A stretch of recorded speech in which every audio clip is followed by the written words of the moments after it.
Yashvi foundation દ્વારા દર વર્ષની જેમ આ વર્ષે પણ નવરાત્રીનું ભવ્ય આયોજન સુરતમાં કરવામાં આવી રહ્યું છે, જેમાં ગુજરાતી કલાકાર કિંજલ દવે આજરોજ ઉપસ્થિત રહીને સમગ્ર નવરાત્રી વિશે માહિતી આપી હતી.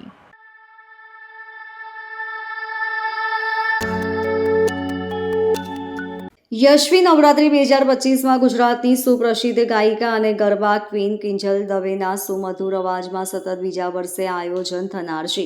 ગત વર્ષ કરતાં પણ વધુ વિશાળ અને વધુ ભવ્ય આ નવરાત્રી સુરતની સૌથી મોટી અને સૌથી યાદગાર નવરાત્રી બની રહે તે પ્રકારની વ્યવસ્થા કરાઈ છે.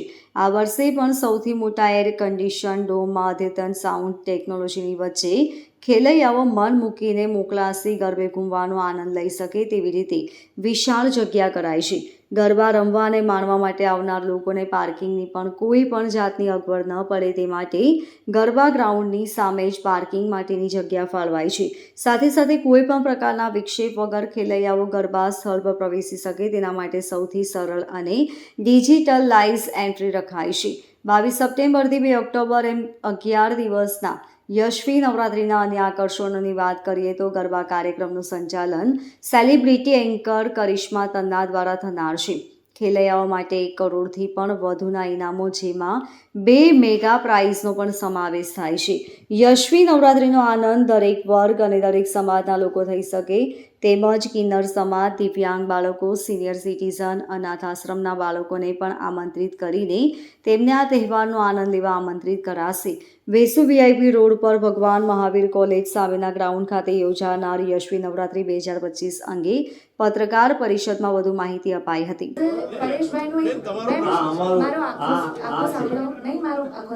પરેશભાઈનું એક વિઝન છે કે એ અન્ય ક્ષેત્રે ચલાવે છે અને સ્પેશિયલી કેન્સર પીડિત માટે.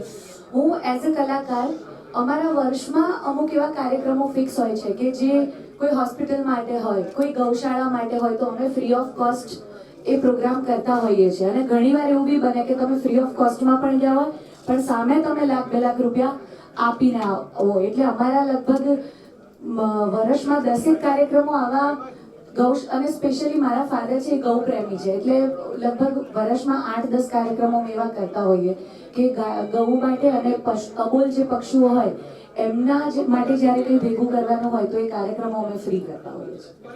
મારી તરફથી બ્રીફિંગ આપી દઉં. મારી ડોટર હતી, એનું નામ યશવી હતું, એના નામે જ અમારી કંપની છે. યશવી ફાઉન્ડેશન બી એના નામ પર જ અમે સ્ટાર્ટ કર્યું હતું. શી વોઝ પાસ્ડ અવે ઇન 2020. એ કેન્સર પીડિત હતી અને બ્લડ કેન્સર હતું એને, અને એની ડેથ થઈ ગઈ હતી 2020માં.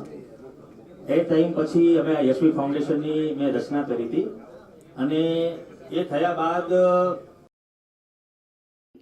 Bureau report LK star news Surat.